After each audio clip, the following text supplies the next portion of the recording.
नमस्कार साथियों। एक नए सेशन में आप सभी का स्वागत है। साथियों, हमने पिछली क्लास में ये डिस्कस किया था कि कैसे प्लेटो जो है अपने जीवन काल में नए नए अनुभव लेकर के नए नए सिद्धांतों का प्रतिपादन करते हैं। उनके जीवन परिचय को हमने समझने के बाद उनके द्वारा लिखी गई अलग अलग किताबों, अलग अलग कृतियों का जो एक बेसिक बुनियादी जो एक अध्ययन है वो हमने कर लिया है। उसके बाद उनके जीवन पर अलग अलग जो प्रभाव है वो हमने देखे थे। उसके बाद उनके जीवन में अलग अलग जो महत्वपूर्ण घटना है वो आपने देखी थी। पेलोपोनेशियन वॉर हो, चाहे 30 जो है कुलीन वर्गों का शासन हो, चाहे सिराक्यूज की यात्राएं हो उनके अलग अलग समय पर। तो उन सब का बहुत ज्यादा, और एक महत्वपूर्ण घटना सुकरात को जो मृत्यु दंड मिला था उसका भी एक बहुत बड़ा प्रभाव जो है प्लेटो के जीवन पर पड़ता है। उसके बाद साथियों, मैंने आपको बताया था कि जो प्लेटो है, अब वो अपने जीवन में सिर्फ राजनीतिक आयामों के आधार पर सिद्धांत नहीं देते हैं। वो राजनीतिक दार्शनिक होकर के अपने सिद्धांतों का प्रतिपादन करते हैं। सिर्फ राजनीतिक नहीं, राजनीतिक दार्शनिक। तो मैंने शुरुआती स्तर में आपको कई सारे उनके राजनीतिक नहीं, दार्शनिक सिद्धांतों के नाम और बेसिक बेसिक मुख्य मुख्य विषय वस्तु से परिचित कराया था। ठीक है, तो वो हमने यहाँ पे बेसिक बेसिक बातें देख ली थी। उसके बाद हमने कुछ राजनीतिक विचार भी उनके देखे थे जो हमें बहुत अच्छे से पढ़ने ही हैं। उनको हम याद करके ही जाएंगे और उनसे एग्जाम में क्वेश्चन बनेंगे बनेंगे। ठीक है, तो बेसिक जो बातें हमने यहाँ पे पढ़ ली हैं वो एक बार दिखा देता हूँ। पहले तो हमने उनका जो महत्वपूर्ण प्रश्न उत्तर बनते हैं उनके टॉपिक्स रिलेटेड, तो वो हमने आपको बता दिए हैं किताबों से, अलग अलग शब्दावलियों से। फिर उनके जीवन को दे करके हमने बातें की थी।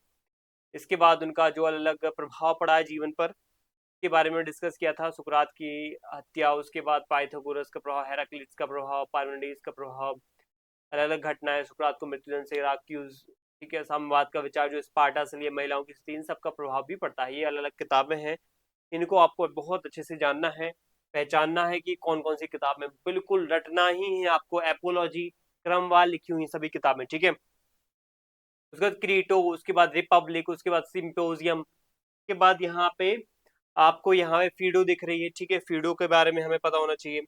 उसके बाद जॉर्जियास द स्टेटमेंट, बहुत इंपॉर्टेंट। रिपब्लिक के बाद एपोलॉजी, रिपब्लिक, उसके बाद सबसे महत्वपूर्ण द स्टेटमेंट। उसके बाद यहाँ पे इसको पॉलिटिक्स कैटेगरी में भी रखा जाता है, द लॉस। ठीक है, जो यहाँ पे सर्वाधिक महत्वपूर्ण हो जाती है। इन चार किताबों के बारे में पता होना चाहिए। तिमायस उतनी इंपॉर्टेंट नहीं है लेकिन पता होना चाहिए, सृष्टि विज्ञान के बारे में है। ठीक है, लेकिन मुख्य किताब है रिपब्लिक जिसमें न्याय और आदर्श, राज्य की बात है, स्टेटमेंट में राजनेता और संविधान का वर्गीकरण है, लॉज में कानून का शासन है, और सिंपोजियम में प्रेम व सौंदर्य, और टिमाइस में सृष्टि विज्ञान। इंपॉर्टेंटली एक और किताब यहाँ पे एपोलॉजी, इसमें क्या है, इसमें जो सुकरात को मृत्यु दंड दिया गया था उसका पूरा का वाद संवाद जो डिस्कशन है वो यहाँ पे किया गया है इस पूरी संवादात्मक तरीके से इस किताब में। ठीक है, इसके बाद हमने क्या पढ़ा था, इसके बाद हमने अलग अलग किताबें जो छोटी छोटी उनकी अलग अलग रचना है, संवाद है, ये मुख्य रूप से इनको संवाद कहते हैं। तोफ्रो संवाद, इसके अलावा मैनो फेडो, ठीक है, ये सब अलग अलग, चार्मिडीज, लचेस, आयोन। इसके बाद हमने अलग अलग जो ये इनके अंतर है, रिपब्लिक में क्या है विशेष, स्टेटमेंट में क्या विशेष है, लॉज में क्या विशेष है, ये आपको स्टेटमेंट में ऐसे क्वेश्चन देखने को मिल जाते हैं, तो आपको पढ़ लेना है। ठीक है, क्या मिल जाते हैं यहाँ पे, कुछ विशेष बातें। कैसी विशेष बातें, जैसे रिपब्लिक में लिखा है आदर्श राज्य, कैसे एक धरती पे राजा को जो है स्वर्ग देवता के रूप में बना दिया जाए, दार्शनिक बना दिया जाए, और उससे जो है उम्मीद की जाए कि वो इस धरती को स्वर्ग बना देगा, या उस राज्य को, उस नगर को स्वर्ग बना देगा, वहां पे आदर्श स्थिति पैदा कर देगा, आदर्श राज्य बना देगा। चलो, जब संभव नहीं हो पाता तो फिर बात करते हैं स्टेटमेंट की। स्टेटमेंट में ये होता है कि चलो, कोशिश ये है कि संपूर्ण राज ना हो तो लेकिन दार्शनिक राजा की अवस्था होना चाहिए। लेकिन अगर वो भी संभव नहीं होता तो लॉज में फिर अंतिम रूप से जो है ये यथार्थवादी होकर के प्लेटो कहते हैं कोई दिक्कत नहीं, कानून बनाएंगे, कानून बना करके क्या करेंगे, राज करेंगे यहाँ पे और शासन संचालित करेंगे, ये इन्होंने बात बोली थी। ठीक है, चलिए, ये हमारा डिस्कशन हो चुका है, यहाँ पे भी हमने डिस्कस कर लिया था। चलो, ठीक है, ये पद्धतियों भी आपको पता होना चाहिए। ठीक है, ये भी आ जाती है एग्जाम में, कभी कभार इनका पूछा जाएगा। सबसे इंपॉर्टेंट है जो प्लेटो ने यूज किए वो है निगमनात्मक पद्धति, डिडक्टिव मेथड। पहले से ही निष्कर्ष निकाल के रख लो, ये ऐसा ही होता है। फिर उसके लिए कोई कोई फैक्ट इकट्ठे करने लग जाओ। ठीक है, मैंने एग्जाम्पल के तौर पे आपको कई बार बता भी चुका हूँ पहली क्लासेस में। जैसे एग्जाम्पल के तौर पे मान लो हमें एक खास अ, एक व्यक्ति को टारगेट करना है या वर्ग को टारगेट करना है, मान लेते हैं ऐसा, फॉर एग्जाम्पल के तौर पे, करना नहीं चाहिए। मान लेते हैं एक कम्युनिटी है, ठीक है, वो कम्युनिटी ऐसी है। अब हमें मान लो पहले से हम लेके चल रहे हैं पूर्वाग्रह, कोई ना कोई विचार कि वो ऐसी है, बुरी है, या कुछ ना कुछ उसमें कमी है। वही वही फैक्ट इकट्ठा करेंगे, ये देखो, ये देखो, ये देखो, इतने इतने सारे तथ्य भी रख दिए और फिर प्रूव कर दिया। जबकि तथ्य आपने तीन ही रखे जो प्रूव कर रहा है कि हाँ वो बुरी है, लेकिन अच्छी चीजें उसकी और भी हजारों हैं, लेकिन आपने वो नजरअंदाज कर दी। तो निगमनात्मक पद्धति को हम देखें तो कई मामलों में इसमें कमियां हैं, लेकिन बहुत अच्छी भी व्यवस्था है, क्योंकि इसके माध्यम से पहले ही हाइपोथेटिकली हम कोई ना कोई व्यवस्था या जो है संभावना, या जो कोई ना कोई आकलन या कोई ना कोई अनुमान लगा पाते हैं। जैसे मौसम विज्ञान है, क्या है मौसम विज्ञान? यही तो है कि अगर ये दशा बनी, ये परिस्थिति बनी, ये तापमान हुआ, तो शायद चक्रवात आ सकता है। ठीक है, ये ऐसी ऐसी हवाएं घूम घूम के आ रही हैं, इतना निम्न दाब बना हुआ है और आसपास की हवाओं का उच्च दाब बना हुआ है, तो ऐसी संभावना कहीं ना कहीं चक्रवात में होती है, चक्रवात आने की संभावना है। कहीं ना कहीं हमने वो चार पांच चीजें, फैक्टर्स देख करके यहाँ पे अंदाजा लगा लिया, सुपर कंप्यूटर ने भी अंदाजा लगा लिया कि हाँ ये हो सकता है। तो डिडक्टिव मेथड बहुत इंपॉर्टेंट है, ठीक है, इस मामले में इसको हम नजरअंदाज नहीं कर सकते हैं। ठीक है, चलिए, के बाद है उद्देश्य परख। उद्देश्य, कोई ना कोई गतिविधि, कोई ना कोई काम, कोई ना कोई परिस्थिति पैदा होती है, तो उसके पीछे कोई ना कोई क्या होता है, उद्देश्य होता है, कोई ना कोई लक्ष्य होता है, कोई ना कोई कारण होता है, पर्पज होता है। ठीक है, सादृश्य अनुमान, ठीक है, ये क्या होता है, इसको अनुरूपता भी कहती है, एनालॉजी। मतलब हम तुलना करके, अरे वो तो देखो वैसा है, उसके जैसा है, तुलना, सादृश्य। ठीक है, ये तो देखो उसकी आंखें तो देखो जरा, है ना, कैसी मोरनी सी आंखें। ठीक है, तो ये क्या कर दी हमने, सादृश्यता पैदा कर दी, है ना। ये देखो, है ना, कहीं ना कहीं हमने जो है कमल के जो है कमल के जैसे उसके हाथ हैं, ऐसे हमने तुलना कर दी। ठीक है, तो इस तरीके से, है ना, जो है उसका जो, उसके चेहरे पे तेज कहीं ना कहीं चंद्रमा के समान है या सूर्य के समान है। ठीक है, ये दिखाता है कि आप सादृश्यता पे वो करते हो, फोकस करते हो। तो इसने भी किया है, जैसे राजा को यहाँ पे कहीं ना कहीं स्वर्ण के समान, दार्शनिक राजा को स्वर्ण के समान, सैन्य वर्ग को चांदी के समान और उत्पादक वर्ग को तांबे से तुलना की है। इसके अलावा जैसे शासक की तुलना गडरिये से की है, चरवाहा, चिकित्सक, पायलट और बुनकर से भी करना उसने कहीं ना कहीं इस पद्धति में शामिल किया है। तो ये आप देखना, याद रखना, कुछ खास इसमें जिससे तुलना की गई है वो भी आपसे पूछा जा सकता है। द्वंदात्मक, द्वंद करना, जैसे द्वंद कर रहे हैं एक दूसरे से, वो तो हमने देख ही लिया है। ठीक है, वाद विवाद, ये हमने सिद्धांतों का एक बेसिक डिस्कशन किया था कि ये चीजें आपको पता होना चाहिए। एक बेसिक बेसिक विषय वस्तु भी मैंने बता दी थी। ज्ञान मीमांसा के अंतर्गत अगर हम बात करें तो ज्ञान का सिद्धांत, विभाजित रेखा का सिद्धांत और स्मरण का सिद्धांत आ जाता है। ठीक है, उसके अलावा प्रत्यय आकार का सिद्धांत भी आ जाता है, गुफा का रूपक, ये तत्व मीमांसा के अंतर्गत आ जाते हैं। दार्शनिक सिद्धांत में आत्मा का त्रिपक्षीय सिद्धांत, जिसमें वही राजा, दार्शनिक राजा, साहसी सैनिक और भूखा जो उत्पादक वर्ग है वो देखने को मिलता है। ठीक है, रथ का रूपक, उद्देश्य मूलकता, ये सिद्धांत हम आगे पढ़ेंगे अभी। ठीक है, और सबसे महत्वपूर्ण है हमारे ये सिद्धांत जो आपको बिल्कुल याद करने हैं, एक एक बात आपको पता होगी, हम इसको पढ़ाएंगे। दार्शनिक राजा, कानून का शासन और संविधानों का वर्गीकरण, एक एक बात यहाँ पे डिस्कस होगी। चलिए, तो हम यहाँ पे अपना पहला सिद्धांत स्टार्ट करते हैं, ज्ञान का सिद्धांत। ठीक है, अब देखो, अगर मैं बोलूं ज्ञान का सिद्धांत, ठीक है, तो आपके दिमाग में क्या आएगा, है ना, कि यहाँ पे प्लेटो कोई ना कोई ज्ञान के बारे में बात कर रहे होंगे। ठीक है, यहाँ पे प्लेटो ये कह रहे होंगे ज्ञान क्या होता है और शायद ज्ञान किस तरीके से प्राप्त किया जा सकता है, ये कह सकते हैं, है ना, यही समझा रहे होंगे शायद। लेकिन आपको यहाँ पे जो है ज्ञान क्या होता है ये तो बता रहे हैं, और यहाँ पे ज्ञान कैसे प्राप्त किया जा रहा है ये भी बता रहे हैं, और ज्ञान के अलग अलग जो फैक्टर्स हैं, आधार हैं, वो भी यहाँ पे बता रहे हैं कि ज्ञान किन किन चीजों पर निर्भर करता है, और ज्ञान क्या होता है, क्या ज्ञान नहीं होता है, क्या सिर्फ बातें हैं, सिर्फ विचार है। देखो, अगर मैं बोलूं देखो, आप लोग भी जनरली कई लोगों से मोटिवेशन लेते हो, अरे वो तो यूट्यूब पे एक वीडियो देखा मैंने, इतना मोटिवेशन आ गया, वो कितना अच्छा ज्ञान देता है, ज्ञान देती है। फिर वो कोई किसी है ना, ताऊ जी अंकल जी ने समझा दिया कि देखो ये बेटा ऐसा करना चाहिए, ये करना चाहिए, वो ये होता है ज्ञान। मैं आपसे बोलूं, और कहीं ना कहीं प्लेटो भी यही, कहीं बाद में हम इनको पढ़ेंगे, सिद्ध करेंगे। मैं आपसे बोलूं, ज्ञान कुछ होता ही नहीं है। जो विचार जो विचार पैदा हुआ जो विचार पैदा हुआ, अगर वो विचार हमने क्रियान्वित किया, ठीक है, अगर उस विचार, जो हमारे विचार, मन में विचार आया, जो मैंने प्लान सोचा, अगर वो प्लान मैंने क्रियान्वित किया और वो सफल हो गया, तो वो लोग ज्ञान देते हैं उसको कि ये ज्ञान सत्य है, क्योंकि इसने किया था और इसका सफल हुआ। इसलिए तो पूछते रहते हैं, सर आपकी स्ट्रेटेजी क्या थी, सर आपका प्लान क्या था। टॉपर से पूछते रहते हैं कि सर आपने ऐसा क्या किया था जिससे आपका एग्जाम हो गया।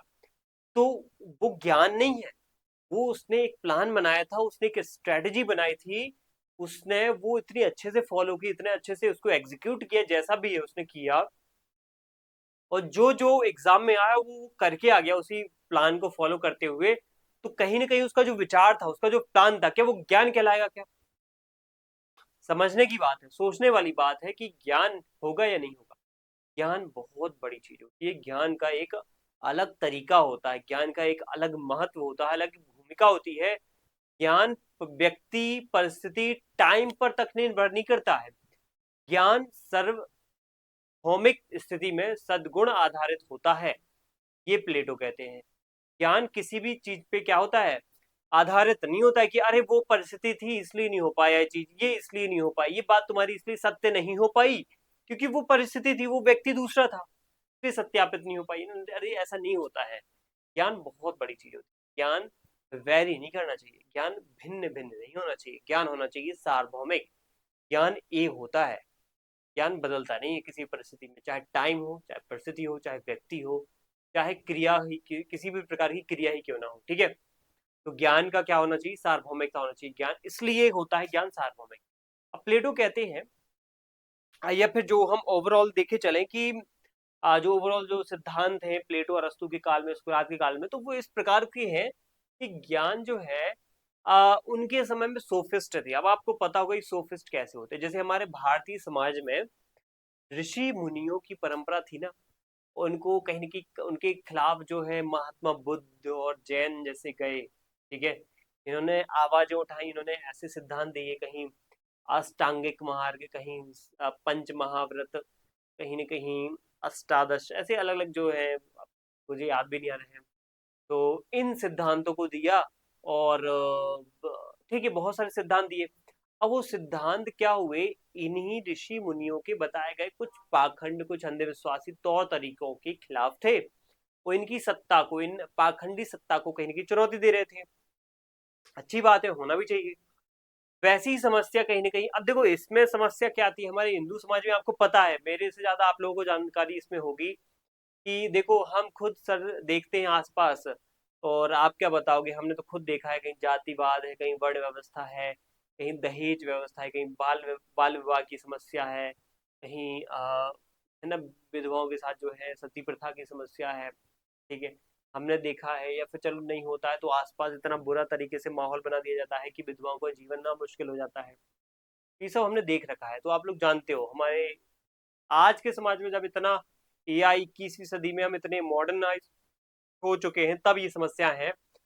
उस जमाने में क्या रही होगी, जब वो ऋषि मुनियों का काल था, जब वो धर्म का जो है प्रचंड रूप से जो है बोलबाला था, और धर्म जो सही धर्म नहीं, गलत प्रकार का अंधविश्वासी तरीके का धर्म का जो है बोलबाला था, तंत्र मंत्र पाखंड का बोलबाला था।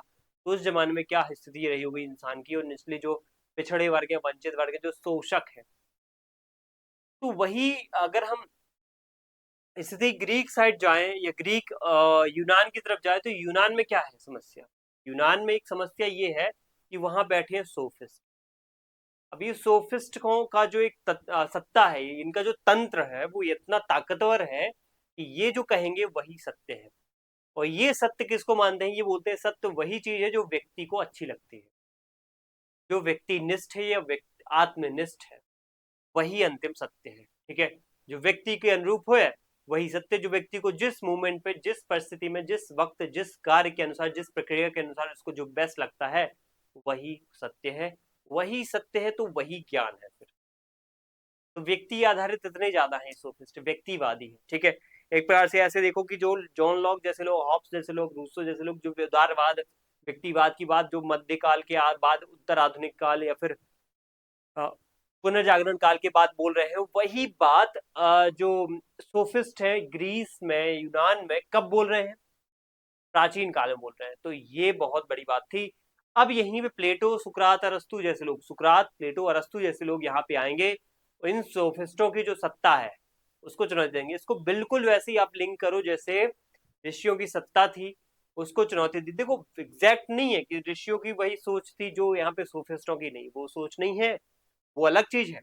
बस मैं एक पैटर्न बता रहा हूँ कि एक सत्ता बनी आ रही थी ऋषि मुनियों की, जिसको चुनौती दी महात्मा बुद्ध और जैन धर्म के अंतर्गत, और यहाँ जैन धर्म में महावीर जी के अंतर्गत। ठीक है, तो इनको इनको द्वारा चुनौती दी गई जैन और बौद्ध के द्वारा। वैसे ही यहाँ पे भी सोफिस्टों की सत्ता को चुनौती दी गई सुकरात, प्लेटो और अरस्तु के द्वारा। इन्होंने ऐसे सिद्धांत दिए जिससे क्लियर हो गया यहाँ वाकई यहाँ पे जो है एक व्यक्ति की तो बलि चढ़ानी पड़ गई इनके यहाँ पे, सुकरात की। उसने बिल्कुल खंडन कर दिया, सोफिस्टों ने जो बात बोली सीधा खंडन कर दिया। ज्ञान वो नहीं है जो तुम बोल रहे हो कि परिस्थिति के अनुसार ये कर दो वो कर दो, वही ज्ञान है, वही सत्य है तुम्हारे लिए। अब एक व्यक्ति है भूखा है, हमने पहली क्लास में भी एग्जांपल दिया, तो क्या भूखा है तो वो पेट में जो है अपनी भूख मिटाने के लिए चोरी करना भी उसके लिए जायज है क्या? या चोरी करना भी एक सत्य बात है, ज्ञान बात है, ईमानदारी वाली बात है? नहीं। हम ऐसे में क्या कहेंगे? हम ऐसे में कहेंगे ये सत्य बात नहीं है। यहाँ पे होना क्या चाहिए? यहाँ पे ये होना चाहिए उस व्यक्ति को यहाँ पे सद्मार्ग की तरफ जाकर के, सत्य काम की तरफ जाकर के जो है सद्गुणी आधार पे जो है ऐसे क्रियाकलाप, ऐसे कार्यकलाप करने चाहिए जिससे वो पैसा जो अर्जित करे, जो धन अर्जित करे, उसके बाद अपनी जो पेट जो भरने की स्थिति है वो अगर पूर्ण करे, तो वो ही अंतिम सत्य व्यवस्था मानी जाएगी, अच्छी व्यवस्था मानी जाएगी। ये बात यहाँ पे समझी जाती है। ठीक है, तो हर एक प्रकार का जो व्यक्ति को जो चीज सही लगती है वो ज्ञान नहीं हो जाता है ना। ज्ञान का सिद्धांत यही इन्हीं जो है सोफिस्टों की विचारधारा का कहीं ना कहीं कटाक्ष है, कहीं ना कहीं विरोध है, और उसके परिणाम स्वरूप जो है पैदा होता है। तो ज्ञान का सिद्धांत कोई टफ बात नहीं है। ज्ञान का सिद्धांत बस इतना है, प्लेटो सुकरात के अनुसार, सुकरात ने बात बोली लेकिन उसको लिख नहीं पाए, पुस्तकों में प्रतिपादन नहीं कर पाए, तो उसका काम इन्होंने, प्लेटो ने कर दिया उनके सेशन में। ठीक है, अब हमें पता है कि प्लेटो जब ये करेंगे तो प्रॉपर उनको भी प्रॉब्लम आएगी, कई सारी परिस्थितियों का सामना उनको भी करना पड़ेगा, लेकिन जैसे तैसे इनका सिद्धांत जो है प्रतिपादित होता है, समझ में आता है। तो एक बात यहाँ पे हिट कर जाती है कि सोफिस्टों की सत्ता को इन्होंने फिर से चुनौती दी, ये जो सुकरात ने देती है। ठीक है, तो इसी को हम थोड़ा सा समझेंगे, कैसे सत्ता को चुनौती दी और कैसे ये प्रूव कर पाते हैं कि जो है ज्ञान, अंतिम ज्ञान क्या होता है, अंतिम ज्ञान कैसा होता है, वस्तुनिष्ठ होता है। सद्गुण आधारित व्यवस्था ही क्या है? परम ज्ञान है, परम सत्य ज्ञान है। ठीक है, कोई भी व्यवस्था अगर पाखंड पे आधारित है, व्यक्ति निष्ठता पे आधारित है, आत्मनिष्ठता पे आधारित है, कहीं ना कहीं बिल्कुल तर्कहीन है, विवेकशील नहीं है, तो ऐसी व्यवस्था बिल्कुल ज्ञान नहीं कहलाएगी, ये कहते हैं। यहाँ पे प्लेटो का राजनीतिक दर्शन, उनके राजनीतिक दर्शन जो है उनके दार्शनिक सिद्धांत पर टिका है। इसमें सबसे महत्वपूर्ण उनकी ज्ञान मीमांसा यानी एपिस्टिमोलॉजी।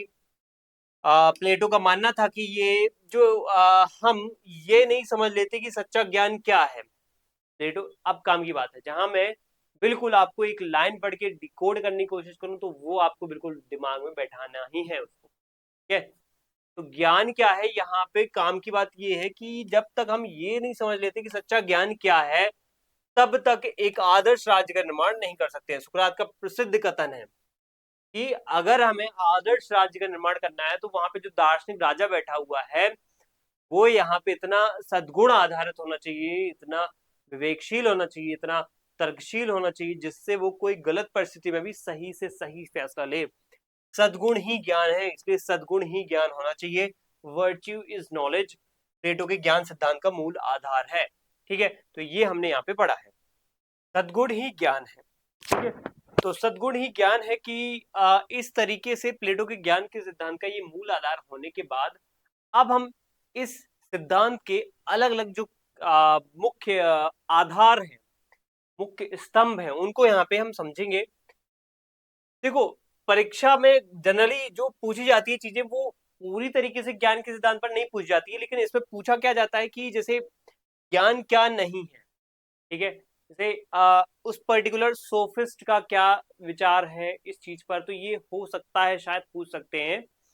तो अब प्लेटो क्या करते हैं, अपनी पुस्तक है थिएटीटस में ज्ञान की खोज उन्होंने बहुत अच्छे से बताया है, खोज को एक प्रॉपर प्रक्रिया के माध्यम से प्रस्तुत किया है कि जो उस समय के सोफिस्ट थे, जैसे एक सोफिस्ट का नाम प्रोटागोरस। ये सोफिस्ट क्या है कि इनकी मान्यता थी कि मनुष्य जो है ही सभी वस्तुओं का क्या है, केंद्र बिंदु है ना। बोल सकते हैं मानवतावादी विचार हैं, जैसे हमने हिंदुस्तान के जो सावरकर हैं, एम एन रॉय जैसे विचारक हैं, उनके अनुसार लग रहा है कि हाँ, मानव केंद्रित तो लग रहा है ये, यानी मनुष्य सभी वस्तुओं का मापदंड है। लेकिन कमी यहाँ पे हो जाती, प्लेटो कहते हैं मनुष्य सभी वस्तुओं का मानदंड है या मापदंड है, ठीक है, अच्छी बात है, लेकिन मनुष्य में एक सर्टेन लेवल के, एक निश्चित स्तर के गुण भी तो होना चाहिए। फिर उस गुणवान व्यक्ति, उस सद्गुणी व्यक्ति के अंदर जो भी विचार पनपेंगे, जो सोच पनपेगी, वो अपने आप में ज्ञान ही होगी, या वो कहीं ना कहीं सत्य ही होगी, कहीं ना कोई मात्रा में उसमें कोई ना कोई जो है अच्छा एक स्तर होगा, एक ज्ञान का एक जो है गुण होगा। वो चीजें उन्होंने बोली है। एक संस्कारी, एक गुणी व्यक्ति, एक सद्गुणी व्यक्ति ही कहीं ना कहीं कुछ बातें अगर प्रतिपादित करेगा तो वो गुण आधारित होंगी, या फिर सत्य आधारित होंगी, या फिर ज्ञान आधारित होंगी, ये बात उन्होंने बोली है। अब प्लेटो इसका कड़ा खंडन करते हैं कि देखो, मनुष्य सभी वस्तुओं का मापदंड होता है नहीं होता है, वो खंडित करते हैं। कहते हैं इंद्रियों का जो अनुभव होता है, हमने गुण मतलब वास्तविक रूप से हमारी आत्मा, हमारी चेतना क्या चाहती है, हमने वो समझा नहीं। हमारा हाथ ने क्या स्पर्श किया, हमारी आंखों ने क्या देखा, हमारे मुंह ने क्या देखा, या मुंह ने क्या स्वाद उसका समझा है, या कानों ने क्या सुना है, ठीक है। तो या फिर एक प्रकार से जो है अलग अलग तरीके से जो है हमारी अलग अलग इंद्रियों ने क्या क्या कुछ किस चीज को किस तरीके से अनुभव किया है, किस तरीके से उसका ज्ञान प्राप्त किया है, क्या वही अंतिम सत्य है? नहीं, इंद्रियों के द्वारा प्राप्त किया गया कोई भी अनुभव अंतिम सत्य नहीं हो सकता है। वो केवल और केवल क्या है, एक प्रकार का जो है अधूरा एक अनुभव है, एक अधूरा एक जो है ज्ञान बोल सकते हैं, अधूरा एक हिस्सा है आपने जो एक आसपास के इर्द गिर्द के वातावरण से प्राप्त कर लिया है अपने जीवन को पूरा करने के लिए। अगर आपको कहीं ना कहीं जो है इस जीवन में आपने कहीं ना कहीं कुछ अच्छी अच्छी चीजों का स्वाद नहीं लिया है, तो आपने अगर उसका स्वाद ले लिया तो कहीं ना कहीं आपने वो अपना जीवन पूर्ण कर लिया उस हिस्से की, उस चीज का स्वाद लेकर। क्या ये अंतिम ज्ञान हो गया? क्या क्या यही अंतिम ज्ञान था? क्या यही एक उस व्यक्ति का जो है अंतिम लक्ष्य था? क्या उस जिस व्यक्ति को उसने स्पर्श किया उसका अंतिम यही लक्ष्य था? या उसको ही इसी अंतिम जो है उद्देश्य के लिए बनाया गया था, जिससे एक व्यक्ति उसका जो है ग्रहण कर सके? और एक व्यक्ति का अंतिम उद्देश्य क्या यही है कि वो अलग अलग पांचों इंद्रियों का जो है बिल्कुल उनका अलग अलग उनको जो भूख है, जो इच्छा इंद्रियों की, उनका पान करता रहे, उनका भोग विलास करता रहे, उनकी भूखों की पूर्ति करता रहे। ये अंतिम लक्ष्य नहीं है। उसका अंतिम उद्देश्य, अंतिम लक्ष्य कुछ और है, किसी और चीजों की पूर्ति करना। वो यहाँ पे प्लेटो कहते हैं। तो हम अपनी आंखों, अपने कानों से जिस भौतिक दुनिया को देखते हैं, सुनते हैं, वो नश्वर है, वो लगातार बदल रही है। हेराक्लिट्स कहते हैं यहाँ पे, इनका प्रभाव यहाँ पे पड़ता है कि जो चीज नश्वर है उसको क्यों महत्व दे रहे हो। वही चीज प्लेटो भी कहते हैं, हेराक्लिट्स ने भी वही की है कि जो चीज नश्वर है, जो चीज अमर है, उसको ध्यान दो। जो चीज नश्वर है, जो मर जाएगी, जो परिवर्तित हो जाएगी, क्यों उसको यहाँ पे इतना महत्व दे रहे हो? क्या वो आपका अंतिम लक्ष्य होना चाहिए? नहीं। तो हमें क्या है, जो चीज कल कुछ और है और आज कुछ और हो गई है और कल कुछ और हो जाएगी, तो ऐसे में हमें कहीं ना कहीं स्थायी ज्ञान की आवश्यकता जरूरी है। इंद्रियों से प्राप्त जानकारी केवल राय या मत, यानी कि ओपिनियन या डॉक्सा, यानी ज्ञान जो है बिल्कुल भी नहीं है, वो एक ओपिनियन है। अगर मैंने अपनी स्पर्श इंद्री से कुछ अनुभव किया है, कहीं पे कुछ गुलाब का फूल तोड़ा तो उसमें कांटों का एक प्रकार से हाथों को कोई ना कोई चुभन महसूस हुई, तो मैंने यहाँ पे अनुभव बता दिया कि हाँ, मुझे यहाँ पे कुछ कटीला टाइप का लगा उसको पकड़ने के बाद, ठीक है। तो यहाँ पे क्या रहा, मेरा ये अनुभव था, मेरा एक मत था, मेरा ओपिनियन हो सकता है, मेरा मत हो सकता है। कहीं पे कोई व्यक्ति डेली वो माली जो है उस गुलाब की पंखुड़ियों को, उस गुलाब के पौधे को संवारता है, उसको उसके कांटे भी मुलायम लगेंगे, हो सकता है उसके हाथ इतने कठोर हो गए हों, एक मजदूर, एक किसान के हाथ इतने कठोर हो जाते कि उसको वो कटीले ना लगे। तो उसको ना लगे, किसी को ज्यादा मुलायम त्वचा है तो उसको लग रहे हैं, ठीक है। तो अगर जैसे एक व्यक्ति मान लो कम दिखाई देने वाला है, किसी को ज्यादा अच्छा दिखाई दे रहा है, ठीक, बढ़िया दिखाई दे रहा है, अगर वही दोनों व्यक्ति एक चीज को देख रहे हैं तो किसी को ज्यादा दिख रहा है, किसी को कम दिख रहा है, तो यहाँ पे किसी के लिए वही चीज अलग ज्ञान वाली हो जाएगी, किसी के लिए उसको बस धुंधला प्रतिबिंब दिख रहा है तो वो कहेगा ये चीज तो धुंधली ही होती है, उसका अंतिम उसने जो क्या है परिणाम क्या निकाला, अनुमान क्या निकाला, ये धुंधली ही है। ये वस्तु का एक गुण है धुंधला होना, लेकिन एक अगर देखने वाला व्यक्ति है तो वो अलग निकालेगा उसका परिणाम, एक एक अनुमान जो है। तो ये चीज हमें यहाँ पे परखना चाहिए, ये हमें इस चीज समझना चाहिए यहाँ पे, ठीक है। अब ये ओपिनियन या राय के रूप में, डॉक्सा ओपिनियन के रूप में जो है प्लेटो बता देते हैं, और ज्ञान को बोलते हैं कि ज्ञान एक परम जो है एक स्थिति होती है जिसको प्राप्त करना एक बहुत बड़ा एक लक्ष्य होता है, या फिर एक बड़ा एक स्तर होता है, लक्ष्य होता है, एक क्या कहते हैं इसको, उद्देश्य हो सकता है, गोल हो सकता है, वो आपका होना चाहिए, ठीक है। अब ज्ञान इन्होंने बता दिया ज्ञान क्या है, जैसे हम अभी देख रहे थे ज्ञान क्या है, तो प्रोटागोरस जैसे लोग की मनुष्य केंद्रित व्यवस्था जो है, मनुष्य को जो सही लगता है वो ज्ञानतम ज्ञान नहीं होता है। हेराक्लिट्स के अकॉर्डिंग जो है प्लेटो प्रभावित होकर कहते हैं ज्ञान अंतिम वो होता है जो सद्गुण आधारित होता है, जो किसी चीज किसी इंद्रियों के आधार पे जो है निर्धारित ना किया जाए, ठीक है। अब यहाँ पे प्लेटो के अनुसार ज्ञान वह है जो शाश्वत है, ठीक है, जो शाश्वत है, अमर है, इटर्नल है, ठीक है, अपरिवर्तनशील है जो, ठीक है, और क्या है, निरपेक्ष है, एब्सोल्यूट है जो, बात समझ में आई। यानी कि आपने कोई भी चीज को अनुभव किया तो वो, एक व्यक्ति थोड़ा कम अंधा था, एक व्यक्ति को पूरा दिखाई दे रहा था, तो वो ज्ञान ऐसा नहीं कि उसने अलग अनुभव किया, इसने अलग अनुभव किया, ऐसा नहीं होता है ज्ञान। अभी दोनों इंद्रियों के आधार पे प्राप्त कर रहे हैं ज्ञान, इसलिए इन दोनों व्यक्तियों को, एक को कम देखने वाले को अलग प्रकार का अनुमान मिल रहा है, अच्छा जो है दृष्टि आधारित व्यक्ति को देखने से अलग अनुमान मिल रहा है, अलग अनुभव मिल रहा है, तो क्या दोनों का ज्ञान अलग अलग होगा? नहीं, ज्ञान जो है निरपेक्ष होता है, चाहे इंद्रिय काम करे ना करे, ठीक है, इंद्रियों पर आधारित होता ही नहीं है। इंद्रिया इंद्रिय निरपेक्ष कहेंगे, ज्ञान इंद्रिय निरपेक्ष होता है।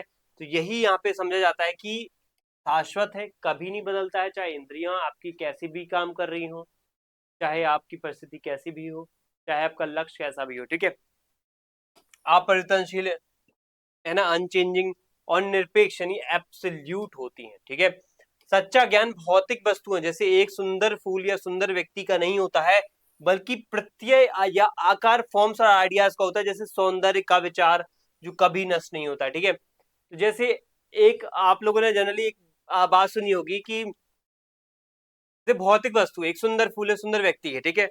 अब भौतिक वस्तुओं का ये जो है सच्चा ज्ञान इनका नहीं होता, बल्कि प्रत्यय का होता है। प्रत्यय क्या है, जैसे मैं अगर आपसे बोलूं कि एक व्यक्ति है, नॉर्मली वो नॉर्मल से एग्जांपल लेके समझते हैं कि एक व्यक्ति है, तो उसके शरीर का ज्यादा महत्व होना चाहिए कि उसके अंदर बड़े विचारों का ज्यादा महत्व होना चाहिए, या उसके अंदर की आत्मा बुद्धि, आत्मा इन द सेंस कि वो भूत हमारी आत्मा की बात नहीं होती, उसकी अंतरात्मा मतलब ये उसके विचार क्या कह रहे हैं, उसकी आत्मा, उसके आंतरिक जो स्वरूप है, उसका आंतरिक जो गुणों का एक भंडार है, उसकी चेतना है, वो क्या कह रही है, तो महत्व किसका होना चाहिए, आकार क्या है यहाँ पे, ठीक है, फॉर्म क्या है यहाँ पे, ठीक है, वो उसका एक पॉइंट होना चाहिए। मैटर इतना इंपॉर्टेंट नहीं है, मैटर मतलब मेरा शरीर, ये त्वचा ये मैटर है, ये शरीर मैटर है, अंदर के जो थॉट है, वो फॉर्म्स, वो आइडियाज है, वो विचार है, वो महत्वपूर्ण है। ये चीज यहाँ पे प्लेटो के द्वारा बोली जाती है। इसीलिए ज्ञान का सर्वोच्च स्तर परम शुभ जो है, the form of the good, इसको जानना ही आपका जो है परम लक्ष्य होना चाहिए, और वो मिलेगा आपको जब आप अपने फॉर्म्स और आइडियाज की तरफ जाओगे आप, ठीक है। तो यहीं पे क्या होता है, प्लेटो जो है ज्ञान को समझाने के लिए तीन प्रकार के क्या करेंगे, रूपक या सिद्धांत या आधार प्रस्तुत करेंगे। अभी तो हमने पढ़ा कि ज्ञान क्या होता है, ज्ञान इंद्रियों से प्राप्त किया गया जो अनुभव है वो तो ज्ञान नहीं है, वो सिर्फ एक अनुभव है, आपका ओपिनियन है, आपका मत है, आपका यहाँ पे एक राय हो सकती है, लेकिन ज्ञान तो नहीं है। ज्ञान क्या है, ज्ञान वस्तु की सुंदरता, वस्तु की दिखावटी चीज, गुणों पे निर्भर नहीं करती। ज्ञान जो निर्भर करता है वो निर्भर करता है आपका एक आइडिया पर, एक फॉर्म पर, एक चेतना पर, ठीक है। और उसकी तरफ बढ़ना ही हमारा परम लक्ष्य होना चाहिए।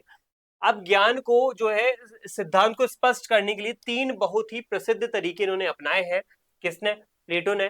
पहला है प्लेटो का स्मरण का सिद्धांत, द थ्योरी ऑफ रिकलेक्शन एनामेनेसिस, ठीक है, एनामेनेसिस बोल सकते हैं इसको। ये क्या होता है? ये थ्योरी ऑफ रिकलेक्शन, यानी स्मरण करो, रिकलेक्ट करो अपनी चीजों को।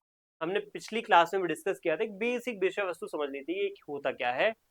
बस इतना से इसमें समझना है कि जब हम दूसरा जन्म लेते हैं तो हमारी आत्मा क्या करती है? नए शरीर में प्रवेश करती है, हमारे शरीर से दूसरे नए शरीर में प्रवेश करेगी।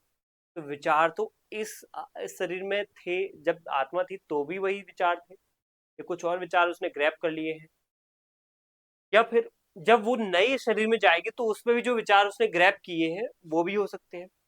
अब यहाँ पे जब वो नए शरीर में आत्मा प्रवेश कर जाती है तो उसका ये एक और लक्ष्य होना चाहिए कि उसने पिछले कई सारे जन्मों में जो भी उसने विचार ग्रहण किए हैं, जो भी चीजें सीखी हैं, जो भी ज्ञान प्राप्त किया है, उसका पुनः स्मरण करें, उसका पुनः रिकलेक्शन करें, ये होना चाहिए। प्लेटो का स्मरण का सिद्धांत ये कहता है कि यूनानी भाषा में एनामनेसिस मतलब ये होता है, ज्ञान मीमांसा में, कि जो देखो इसका पहला तो यही मैनो और फेडो नाम के जो है संवादों में देखने को मिलता है।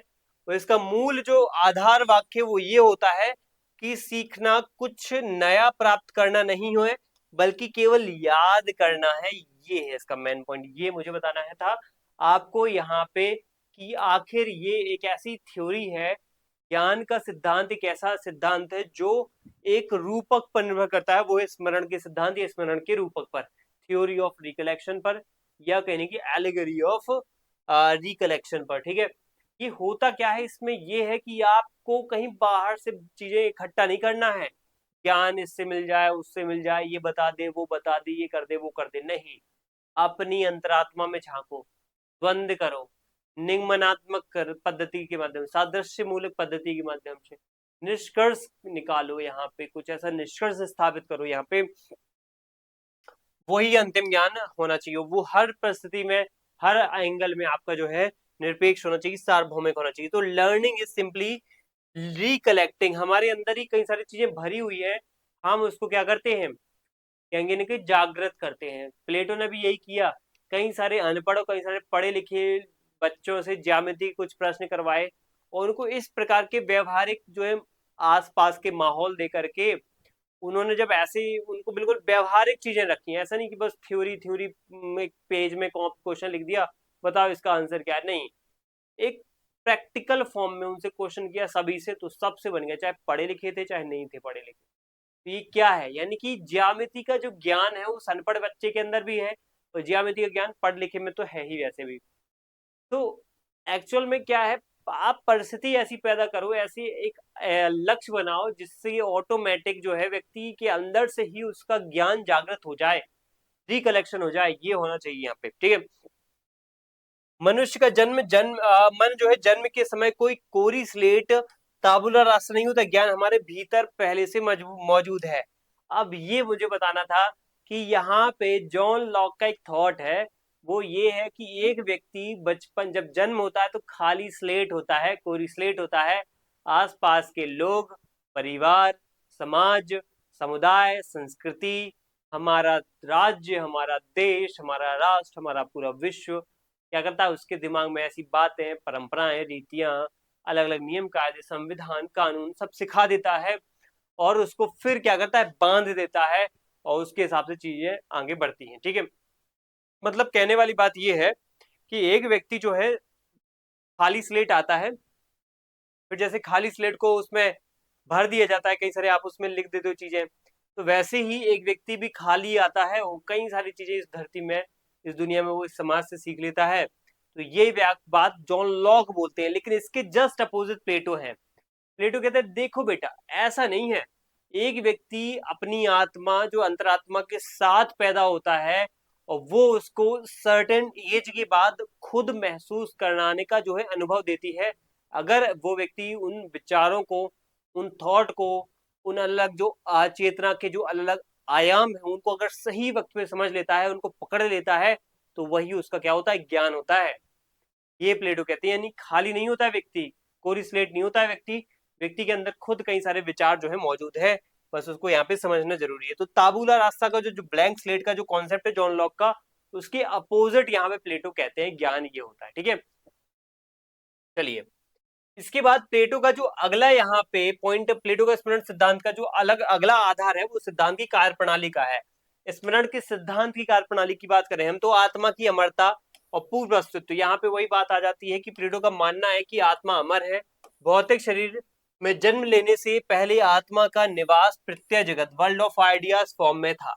ठीक है, मतलब आत्मा का जो निवास है वो कहाँ था, प्रत्यय जगत वर्ल्ड ऑफ आइडियाज यानी फॉर्म के अंदर था। अलग अलग जो आइडियाज फॉर्म्स हैं, आकार है, प्रत्यय है, इन्हीं के अंतर्गत जो है देखने को मिलता था शरीर में जन्म लेने से पहले। ठीक है, अब यहाँ पे लिखा है कि पूर्ण ज्ञान ज्ञान का दर्शन उस शाश्वत प्रत्यय जगत यानी जो आइडिया है, प्रत्यय जगत है, जो फॉर्म जो एक यूनिवर्स है, इसमें रहते हुए ही आत्मा ने सभी पूर्ण और परम सत्य, जैसे पूर्ण न्याय हो गया है, पूर्ण सौंदर्य हो गया है, पूर्ण समानता हो गया है, इसका साक्षात दर्शन किया है, अतः आत्मा के पास सारा ज्ञान पहले से मौजूद है।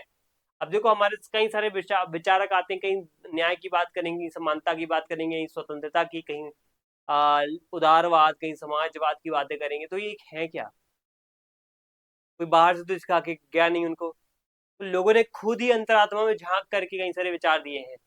क्या जो दार्शनिक हमारे पृथ्वी पे आए हैं वो कहीं आसमान से टपके हैं क्या, नहीं, वो यहीं से निकले हैं, यहीं से उनका जन्म हुआ है। ये प्लेटो ने पहले ही बात बोल दी है भैया, आज हम प्रैक्टिकली भी दिख रहे हैं। तो वो व्यक्ति ज्ञान जो है ना अपने अंदर झांक के भी प्राप्त कर सकता है, ये इन्होंने बोली ये बात, चाहे वो पूर्ण न्याय सौंदर्य इन सब की बातें हों। ठीक है,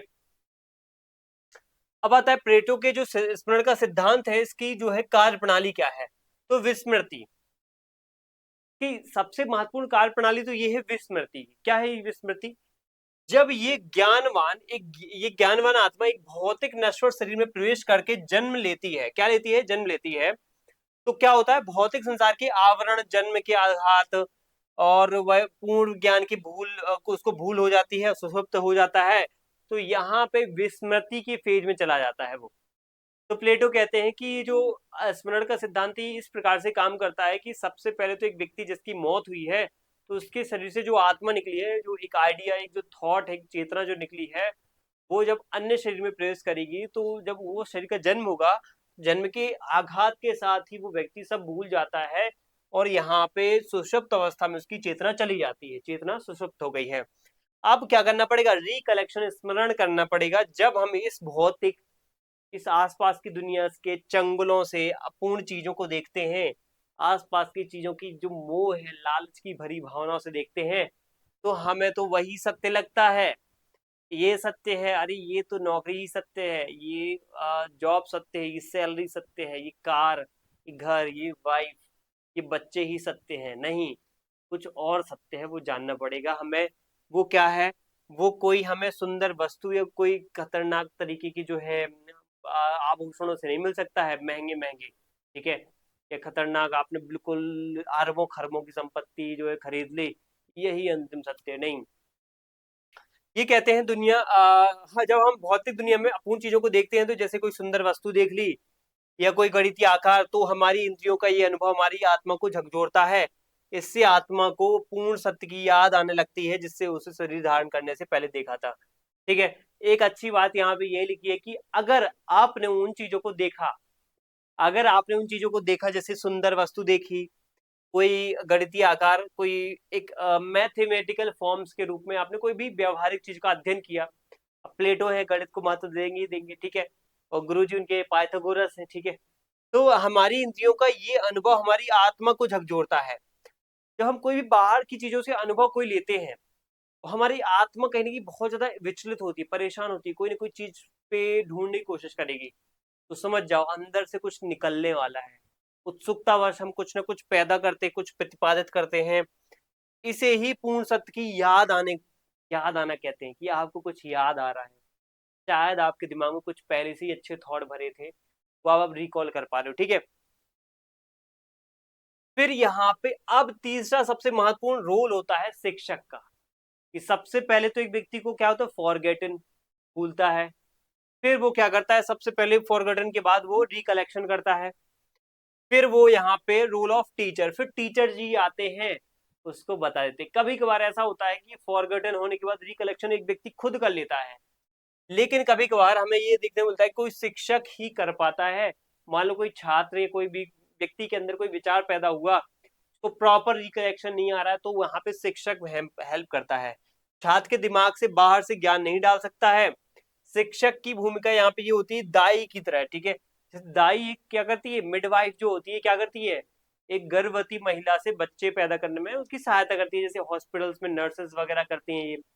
तो वही चीज यहाँ पे मिडवाइफ के द्वारा की जाती है। वैसे ही मिडवाइफ क्या कर रही है, एक गर्भवती महिला को जो है गर्भ धारण कर रखा है जिसने, उसमें बच्चे के जन्म में मदद कर रही है। तो यहाँ पे एक शिक्षक की भूमिका भी दाई के समान है। उनको प्रश्न पूछ करके द्वंद्वात्मक पद्धति के माध्यम से छात्र के भीतर से ही कहीं ना कहीं यहाँ पे जवाब पैदा करने चाहिए और ज्ञान को बाहर निकालने की कोशिश करना चाहिए। इससे ही यहाँ पे जो है अंतिम तौर पे जो है सही चीजें निकल के आती हैं। तो ये ज्ञान का सिद्धांत था, ये ज्ञान का सिद्धांत हमारा यहाँ पे होता है। और ज्ञान का सिद्धांत का पहला आधार यानी स्मरण का सिद्धांत होता है यहाँ पे, ठीक है। ये भी है ज्ञान के सिद्धांत का पहला जो रूपक सॉरी सिद्धांत है, वो है स्मरण का सिद्धांत, ठीक है। अब परीक्षा में ज्ञान के सिद्धांत को लेकर के जनरली ये चीजें आ सकती हैं कि प्लेटो ने संवाद मैनो में सिद्धांत को सिद्ध करने के लिए एक शानदार उदाहरण दिया। सुकरात का एक बिल्कुल अनपढ़ दास बालक, स्लेवरी बॉय से ज्यामिति, देखो वही आ गया कि एक जो अनपढ़ दास बालक था उसको ज्यामिति के जटिल प्रश्न सही सवाल पूछ पूछ करके हल करवा लेते हैं। सिद्ध करता है कि ज्ञान बालक के भीतर पहले से था, सुकरात ने केवल उसको स्मरण करवा दिया। तो एक अच्छा शिक्षक क्या करवा देता है, एक बालक को, एक छात्र को स्मरण करवा देता है, ठीक है। अगर पूछे जाए स्मरण का सिद्धांत किससे जुड़ा हुआ है, तो आप टिक कर देना, प्लेटो से जुड़ा हुआ है। इसमें वो कहते हैं कि एक व्यक्ति ताबुला रासा, कोई स्लेट नहीं होता, उसके अंदर पहले से ज्ञान होता है। तो अन्य प्रमुख सिद्धांत जैसे आकार के सिद्धांत, थ्योरी ऑफ फॉर्म से आइडियाज, वो आत्मा की अमरता नहीं की इमोर्टेलिटी ऑफ द सोल के बीच में संबंध की महत्वपूर्ण कड़ी है। तो आइडिया फॉर्म ऑफ जो है थ्योरी ऑफ फॉर्म्स और इमोर्टेलिटी ऑफ द सोल, इसके बीच में जो कड़ी का काम, जिससे एक जो है एक चेन का काम कौन कर रहा है, तो स्मरण का सिद्धांत, थ्योरी ऑफ रिकलेक्शन कर रहा है। इसलिए ज्ञान बाहर से नहीं डाला जा सकता है, सीखना और कुछ नहीं, सीखना और कुछ नहीं बल्कि आत्मा द्वारा पूर्व जन्म के ज्ञान को वापस याद करना, रिकलेक्ट करना है। शिक्षक केवल एक मिडवाइफ की तरह यहाँ पे मदद करेगा, ठीक है। तो अगला हम यहाँ पे डिस्कशन विभाजित रेखा के सिद्धांत के ऊपर करेंगे। हमारे ज्ञान के सिद्धांत का अगला जो रूपक है, अगला रूपक है, अगला सिद्धांत है, वो है विभाजित रेखा का सिद्धांत। इसमें हम समझेंगे कौन सा यहाँ पे जो है विचार सत्य होता है, ये ज्ञान कहलाएगा, कौन सा विचार यहाँ पे ज्ञान नहीं कहलाएगा, कौन सा सर्वोच्च ज्ञान, कौन सा सबसे निम्नतम ज्ञान कहलाता है, ठीक है। मिलते हैं नेक्स्ट सेशन में। थैंक यू एंड जय हिंद।